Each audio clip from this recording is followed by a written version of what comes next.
할렐루야. 오늘도 우리 주일 예배에 나오신 여러분들을 주님의 이름으로 환영하고 축복합니다. 우리가 주일 예배가 참 중요한 것 같습니다.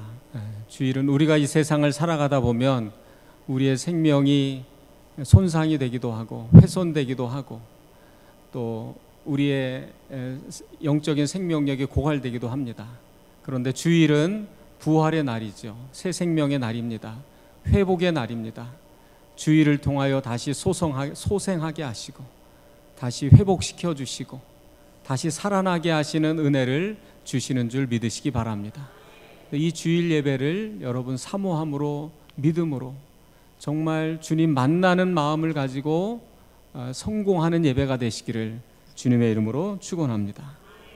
여러분, 이 주일에 영적인 회복이 이루어지지 않으면, 그것이 계속해서 지속적으로 회복이 되지 않으면 어떻게 되겠습니까? 영적인 고갈이 오게 되고 또 영적인 생명력이 죽어가게 되는 것입니다. 그래서 이 주일을 통하여 여러분 믿음이 회복되고 말씀으로 다시 살아나고 깨어나는 은혜가 있기를 주의 이름으로 축원합니다.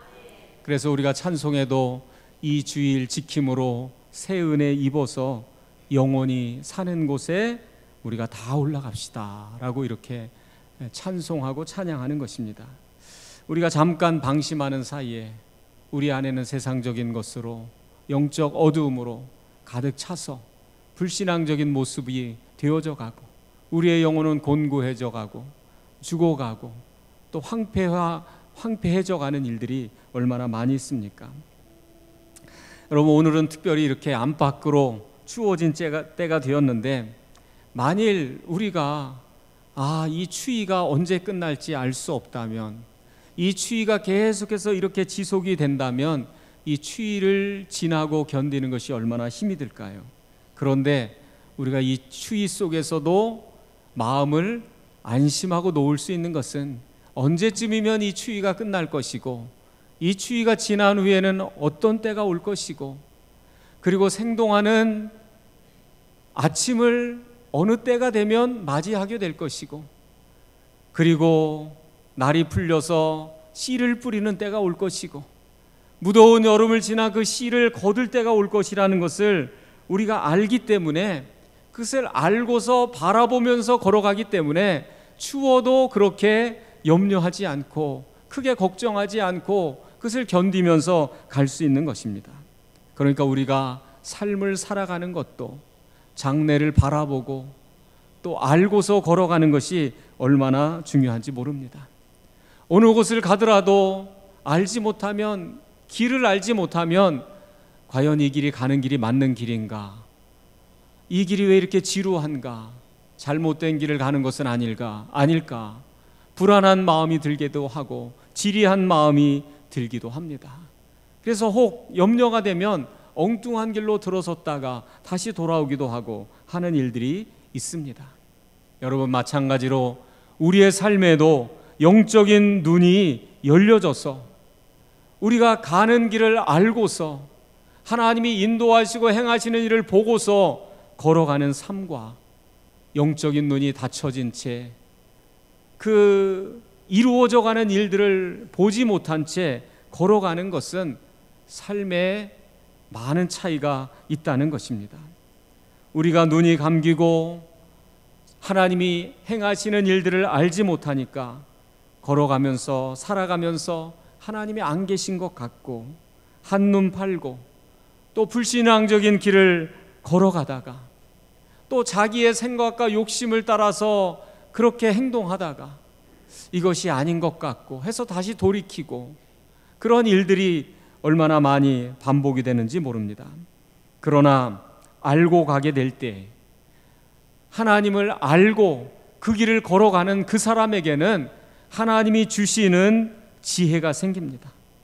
그래서 하나님의 살아계심을 믿는 사람은 현실 앞에 무릎 꿇지 않고 항상 지금 현실 앞에서 하나님의 뜻을 구하게 되고 하나님의 뜻을 행하며 걸어가는 줄 여러분 믿으시기를 바랍니다.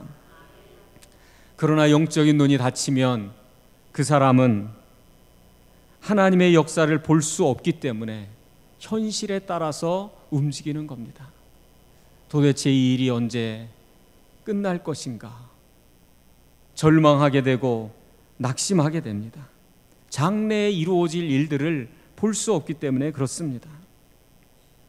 그래서 우리는 믿음의 눈이 닫힐 때 내가 여는 문이 사망으로 가는 문인지 멸망으로 가는 문인지를 모르고 그 길을 걸어가게 됩니다. 생명의 문이 있어도, 하나님이 인도하시는 구원의 빛이 있어도 그것을 보지 못하고 열 생각을 하지 못합니다. 요즘 새벽에 말씀을 나누는데 하나님께서 그런 말씀의 은혜를 주십니다. 요즘 새벽에 매일 묵상의 말씀 본문이 계속해서 예레미야의 말씀을 나누고 있습니다. 그 예레미야의 말씀을 나누는데 하나님께서 예레미야에게 예언의 말씀을 주십니다. 하나님께서 장래에 어떻게 행하실 것이고 어떤 일을 할 것인지를 환상을 통하여 예언의 말씀을 예레미야에게 주시는 겁니다. 예레미야는 하나님께서 보여주시는 것을 가지고 입술로 선포하고 그것을 증거하게 됩니다. 그런데 그 증거하고 선포한 내용들이 역사적으로 그대로 성취되고 현실로 다가오고 이루어져 오게 되는데, 요즘에 선포되는 말씀은 하나님께서 이스라엘을 괴롭힌 주변 민족에 대한 심판의 메시지를 전하고 있습니다. 이스라엘을 그들이 왜 괴롭혔느냐?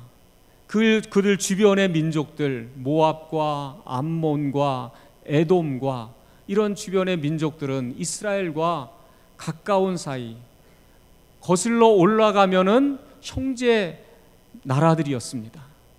그런데 그들은 가까워야 할 그들을 오히려 이스라엘 민족을 괴롭히게 되는데, 영적인 교만이 오고 자신들은 천혜의 요지에 있고 안전한 방어선을 구축하고 있고 우리에게는 어려움이 없고 외적의 침입이 없을 것이며, 그리고 경제적으로 부강하고 하다 보니까 영적인 교만이 오게 됩니다.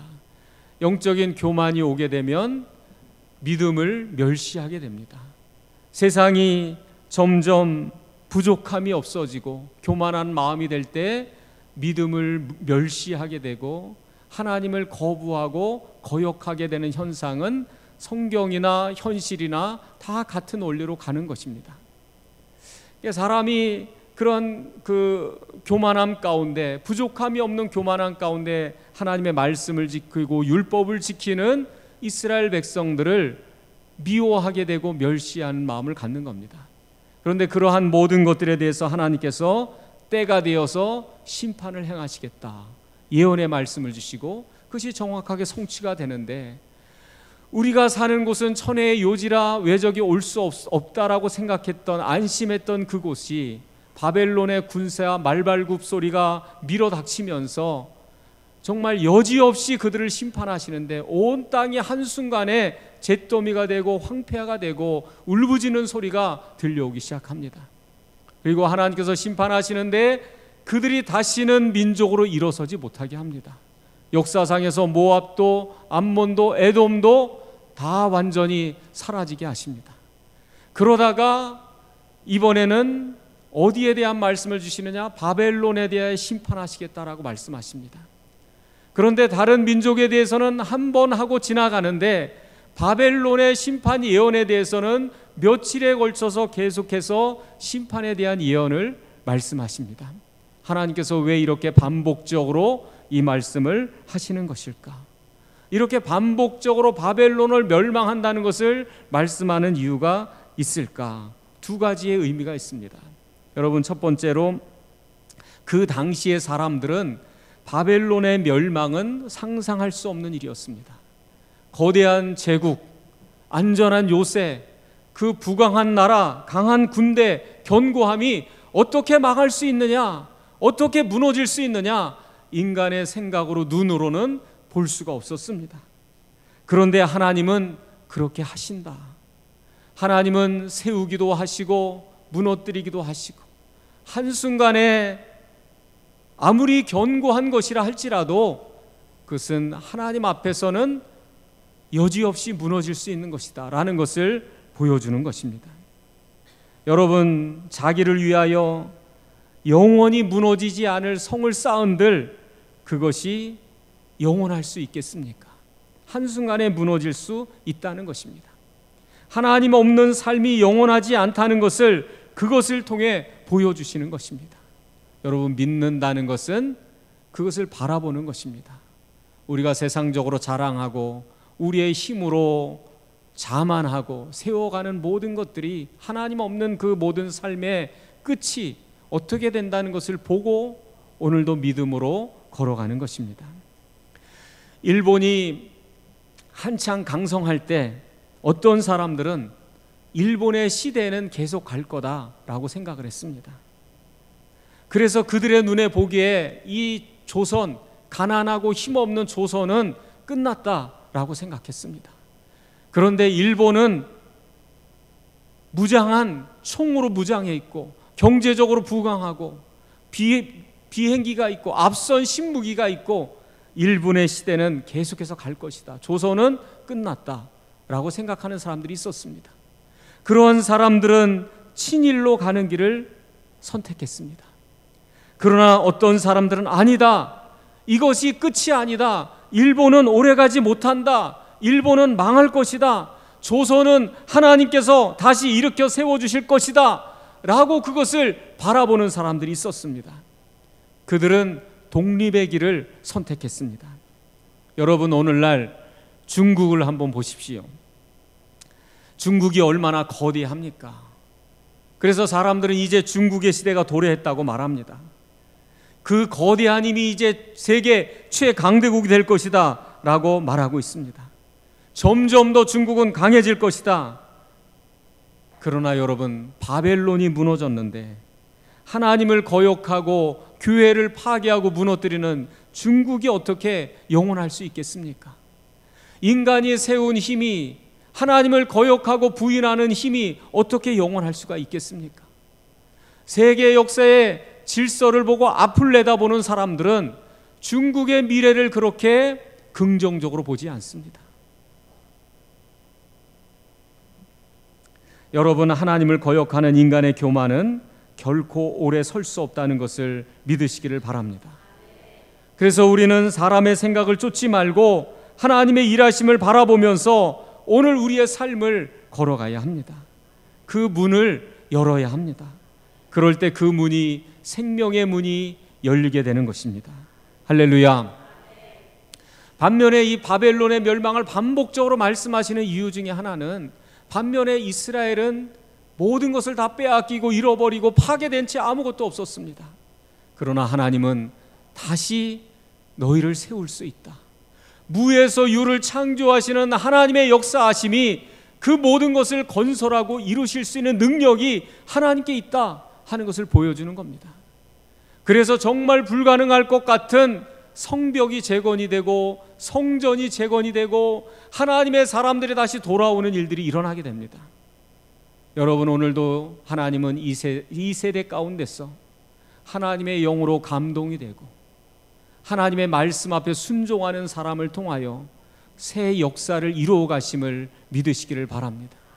오늘도 이 세대가 앞으로 앞날에 대해서 암담하고 그리고 정말 어떻게 될까 염려하는 이들도 있지만, 하나님께서 믿음의 사람들을 통하여, 하나님의 영에 감동된 사람들을 통하여 새 역사를 이루어 가시고 인도해 가실 것을 믿습니다. 할렐루야.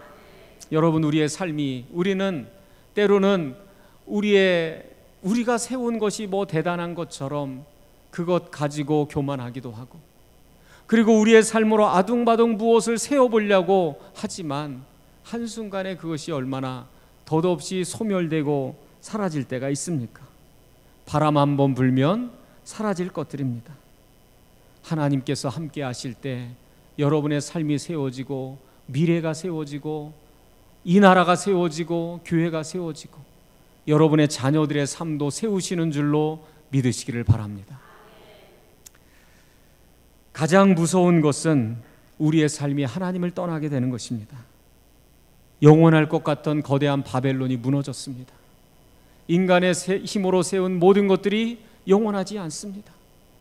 우리가 그것을 바라보지 못한 채 눈에 보이는 것을 따라서 불신앙의 삶으로 걸어가는 것, 영적 교만으로 가득하여서 하나님의 일하심을 보지 못하게 되는 것, 그리고 미련한 길을 걸어가게 되는 것, 그것처럼 무서운 것은 없습니다. 누가복음에 보면 예수님께서 어리석은 부자의 비유를 말씀해 주십니다. 그 부자는 사업도 잘 되고 세상적인 수완도 있고 돈도 잘 벌었습니다. 하는 일이 너무나도 잘 되어서 이제 이렇게 많은 돈을 벌었으니 이것을 어디다 쌓을까? 이제 여러 해 쓸 것을 내가 쌓아두었으니 내 영혼아 즐겁게 먹고 마시고 즐기자. 근심은 이 돈을, 이 많은 돈을 어떻게 쌓을까? 그런 근심이었습니다. 그러자 예수님께서 오늘 밤 내 영혼을 도로 찾으리니 그러면 너의 쌓은 것이 네 것이 되겠느냐? 내 영혼을 도로 찾겠다. 여러분, 우리의 생명이 누구의 것입니까? 하나님이 우리에게 생명을 주셔서 오늘 우리가 살아갑니다. 때가 되면 내 생명을 다시 찾겠다, 도로 찾겠다, 이리 다오 하고 부르신다는 겁니다. 그러면 너 쌓은 것이 누구의 것이냐? 너의 모든 것이 누구의 것이냐? 내 생명의 주인이 누구냐? 그래서 자기에 대하여 욕심을 부리고 하나님께 대하여 부요하지 못한 자와 이와 같을 것이다 라고 말씀하셨습니다. 여러분, 이 말씀에 대해서 어느 시골 교회 권사님이 간증을 해주시는데 이런 말씀을 하시더라고요. 어느 날 자신의 그 시골 동네에 펜션이 들어왔다고 합니다. 펜션 내외 사장님 네 분이 사람도 좋고 또 도시에서 와서 참 인품도 있어 보이고, 그래서 그 시골교회 권사님 집사님들이 전도하러 갔답니다. 펜션 사장님에게 전도하러 갔죠. 그러나 그분의 눈에 보기에는 이 시골 작은 교회 권사님 집사님들이 다 그렇게 이 마음속에 가득 찬 그 마음에 그렇게 귀하게 보이지 않는 것입니다. 그들이 증거하는 그 복음의 말씀이 마음에 하나도 다가오지 않는 겁니다. 영적인 교만으로 높아진 마음을 가지고 부족함이 없으니까 아주 견고한 마음을 가지고 완강한 마음을 가지고 대하는 겁니다. 그래서 이 권사님이 마치 콘크리트 벽에 대하는 것 같은 그런 절망을 안고 다시 돌아오게 되었습니다. 그런데 그 집 문 앞을 나서는데 갑자기 하나님께서 이 말씀을 강하게 마음에 주시더라는 겁니다. 오늘 밤 내 영혼을 도로 찾으리니 그러면 너의 쌓은 것이 네 것이 되겠느냐? 이상하다. 왜 하나님께서 이 말씀을 강하게 내 마음속에 주시는 것일까? 왜 이 말씀이 가슴에 뜨겁게 왜 다가오는 것일까? 그런데 며칠 후에 그 펜션 사장님이 갑작스럽게 죽었다는 소식을 듣게 됩니다. 여러분, 우리의 힘으로 세우는 것이 영원하지 않다는 것을 우리에게 알게 하시는 것입니다. 여러분 앞에 두 개의 문이 있다고 생각해 보십시오. 어떤 문을 열든지 간에 둘 다 시작이 됩니다. 한쪽 문은 절망이 시작되는 문이고 한쪽 문은 희망이 시작되는 문입니다. 어느 쪽 문을 열고 걸어가든 어느 순간까지는 별 차이가 없을 수 있습니다. 그저 비슷비슷할 수 있습니다. 그러나 먼 시간이 지난 후에, 먼 훗날 한참이 지난 후에는 분명한 차이를 알게 됩니다.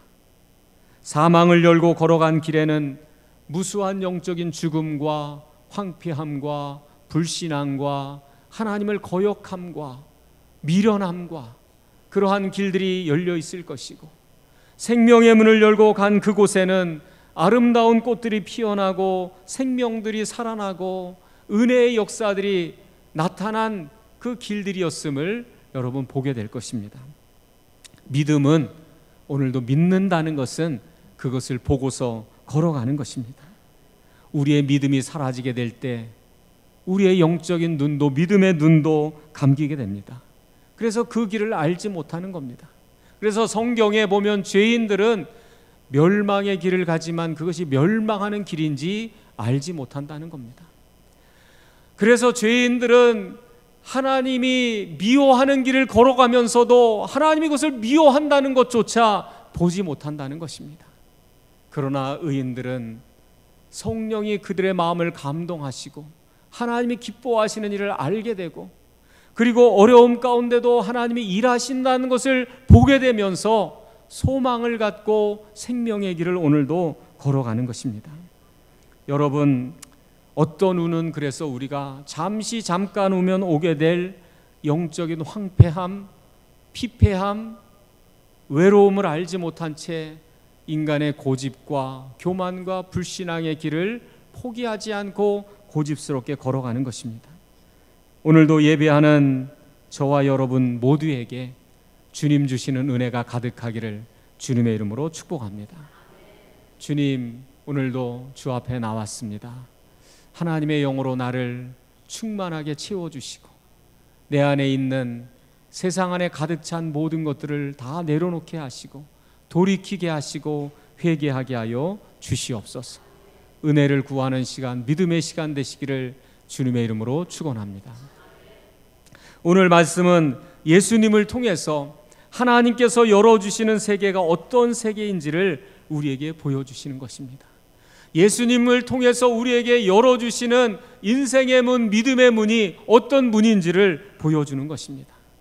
우리나라에 복음이 들어올 때 최초의 대동강변에서 순교한 토마스 선교사가, 제너럴 셔먼호가 대동강변의 수위가 낮아지면서 그곳에 좌초하게 되고, 그리고 조선 군사들이 그 배에다가 불을 지르게 되고, 배를 탈출해서 헤엄쳐서 탈출하는 사람들을 창으로 찔러 죽이고, 그 가운데 토마스 선교사도 성경을 안고 와서 모래사장으로 끌려 나와가지고 마지막 조선 병사가 창으로 찔러 죽이려 할 때 성경책을 전해주면서 내가 이 복음을 전하기 위해서 저 먼 곳에서 이곳에서 왔다고 그 성경책을 쥐어주면서 마지막 죽음을 맞이하게 되었습니다.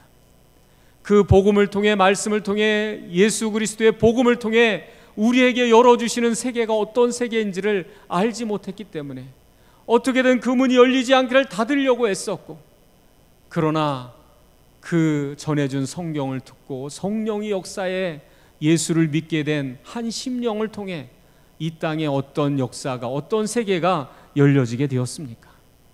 여러분, 오늘도 믿음을 통해 우리 인생의 문을 주님은 열어주시는 줄 여러분 믿으시기를 바랍니다. 예수님은 우리 가운데 빛 가운데로 오셨습니다. 그래서 빛으로 우리의 걸음을 인도하십니다. 미로 가운데서, 캄캄한 미로 가운데서 어디로 나가야 할지, 사람의 생각으로 계속 돌고 돌아도 여전히 같은 길이고, 그러나 빛을 보고 앞으로 나아갈 때 밖으로 나오는 길이 되고 구원의 길이 됩니다. 그분은 우리의 아버지가 되어주셔서, 우리 인생의 빛이 되어주셔서 우리를 점점 미루에서 건져주시고 수렁에서 이끌어주시고 나아가게 하십니다.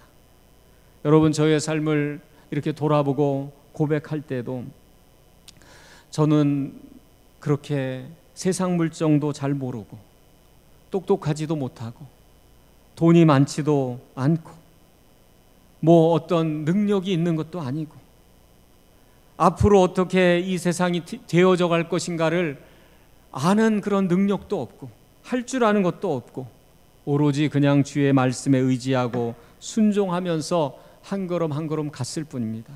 그런데 하나님은 내 삶을 점점 수렁에 빠지게 하시고 점점 깊은 절망이 되게 하시고 헤어나올 수 없는 길로, 그런 곳으로 가게 하는 것이 아니라 풀리지 않을 것 같고 길이 아닌 것 같고 암흑으로 가득한 것 같고 그래도 순종하며 빛 대신 주님만 의지하며 갔더니 점점 소망을 주시고 점점 나아갈 힘을 주십니다.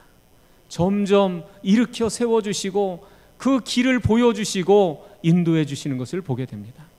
여러분, 예수님은 우리 인생의 빛이 되십니다.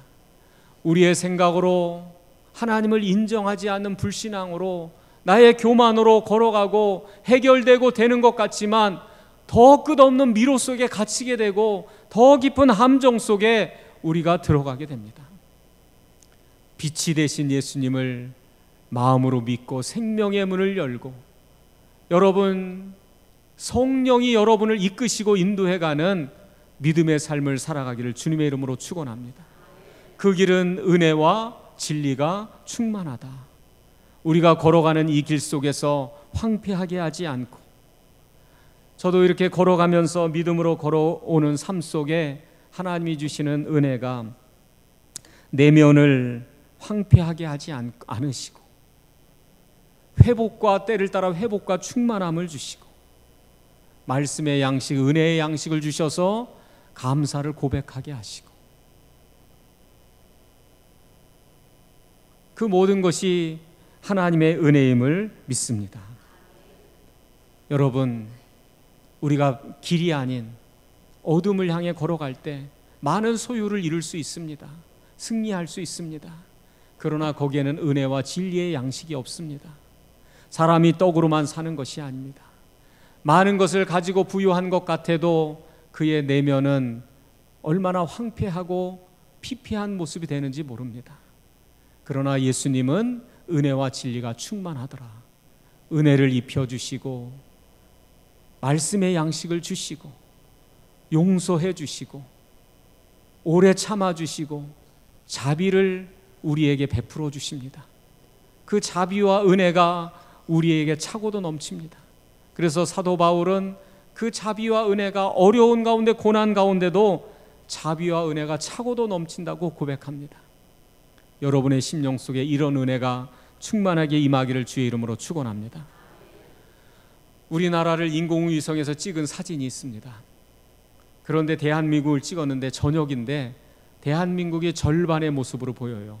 남쪽 대한민국은 하얀 빛으로, 밤인데 휘황찬란한 빛으로 가득하고 북쪽은 캄캄한 암흑, 어두컴컴합니다. 가난하고 에너지가 없으니까 불을 켤 수가 없는 거죠. 여러분, 저는 이것이 상징적인 의미라고 봅니다. 신앙의 자유가 있는 땅과 신앙의 자유가 없는 땅이 모습, 암흑과 빛으로 보여지는 것이라고 봅니다. 오늘 우리가 빛으로 인도함을 받는 삶을 살 것인가, 암흑으로 들어가는 삶을 살 것인가는 믿음의 선택입니다. 그래, 그 길 속에서 하나님 빛이 되어 주셔서 점점 헤어나오게 하십니다. 그리고 그 걸어가는 길 속에서 은혜의 양식을 주시고 먹여 주십니다. 어려워도 핍절하지 않고 풍성하게 하시고 찬송하게 하시고 예배할 수 있는 마음을 주십니다. 할렐루야. 미워하지 않고 사랑할 수 있는 힘을 주실 줄로 믿습니다. 할렐루야.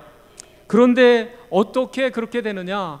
영접하는 자, 곧 그 이름을 믿는 자들에게는 이것은 가정적으로, 민족적으로, 단체적으로 나온다는 것이 아닙니다. 그 가운데서 개인적으로 내가 나와 맞이하고 영접한다는 겁니다.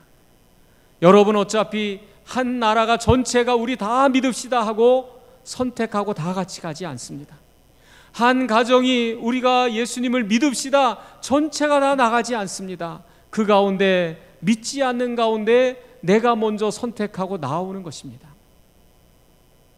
이 세상은 어차피 오시는 예수님을 맞이하지 않습니다. 환영하고 전체가 다 같이 나아가지 않습니다. 불신하고 외면하고 맞이하지 않을 때 그 가운데 내가 주님을 맞이하고 믿습니다. 내가 하나님 앞에 나아갑니다. 결단하며 나오는 것, 그것이 영접하는 자입니다. 누군가 그 앞에 나와 먼저 나와 맞아들이고 영접하는 자가 되는 겁니다. 이스라엘 백성들이 여리고성을 침략할 때 그 땅에 그들의 마음은 완고하여 그 대적을 방어하고 전쟁하기로 다 준비할 때 여리고성에 예비된 라합이라는 기생 라합에 멀리서부터 들려오는 하나님의 말씀을 듣고 살아계신 하나님에 대한 믿음이 생기니까 그가 그들의 족속 가운데서 먼저 나아가 영접했습니다. 그러자 그들의 가정과 가문의 구원의 복이 임하게 되었습니다. 이스라엘 민족들이 가나안 땅에 들어가서 모두가 다 타락하고 우상을 숭배하고 그릇된 길로 가기 시작할 때, 모두가 다 그런 길로 갈 때 나도 그냥 그 길로 가야겠다 한 것이 아니라 여호수아와 그 가족은 너희는 오늘 섬길 자를 택하라. 나와 내 집은 오직 여호와를 섬기겠다. 우리 집은 여호와를 섬기겠다, 영접하겠다 결단하며 나아갔습니다. 여러분, 영접한다는 것은 내 주변의 환경은 다 불신앙으로 갈 수 있습니다. 이 세상은 하나님을 거역하는 쪽으로 갈 수 있습니다. 내 주변은 믿음을 갖지 못하게 하고 불신하게 하는 쪽으로 갈 수 있습니다. 그 가운데 내가 개인적으로 선택하고 결단하는 것입니다. 하나님이 우리 생명의 주인이시고 내가 예배하기 위해 결단하며 영접하며 나는 영접하며 나아가겠습니다. 그렇게 영접하는 자, 곧 그 이름을 믿는 자들에게 아버지가 되어주시고 하나님의 자녀가 되는 권세를 주시고 빛 가운데로 인도하심을 여러분 믿으시기를 바랍니다. 할렐루야. 사랑하는 여러분, 이번에 전도한 가정들 가운데도, 초청된 분들 가운데도 우리 가족이 다 반대하고 믿지 않고 교회 가고 싶지만 나중에 가야 될 것 같아요. 여러분, 다 그렇습니다. 그 가운데 결단하고 나오는 이들을 통하여 문을 열어주시는 겁니다. 우리 민족이 다 반대할 때 영접하고 받아들인 이들을 통해요 이 땅에 자유의 세계가 오게 되었습니다. 우리 가정의 문을 여는 것입니다. 내 삶의 믿음의 문을 열어가는 것입니다. 사랑하는 여러분, 오늘 예수님을 통해 우리에게 약속하십니다. 내가 너희를 빛 가운데로 인도해 갈 것이다. 너희의 생각이 밝아지고 마음이 밝아지기를 주님의 이름으로 축복합니다. 찬송이 있기를 바라고 참된 예배의 은혜가 여러분의 삶에 있기를 주님의 이름으로 축원합니다. 그러한 길을 걸어가는 사람에게 주님이 주시는 사랑과 진리의 양식이 그 마음 가운데 넘쳐날 것입니다. 그의 삶이 고쳐지고 회복되기 시작할 것이고 그의 얼굴이 밝아지기 시작할 것입니다. 그의 가정의 웃음소리가 나게 될 줄로 믿습니다. 그 가정에 잃어버리고 빼앗겼던 영적인 양식을 회복하고 즐거움의 소리가 그 가정에 임하게 될 줄로 믿습니다. 내 힘으로는 우리 가정의 근심의 소리, 탄식의 소리를 해결할 수 없지만 다시 오시는 주님을 내가 맞이하고 영접할 때 빛 가운데로 나아가고 문제가 해결되고 그 가정의 웃음소리가 회복되고 안식이 주어지고 평강이 임하게 될 줄로 믿습니다. 여러분의 인생의 길도 그런 걸음을 따라 걸어가기를 주의 이름으로 축복합니다.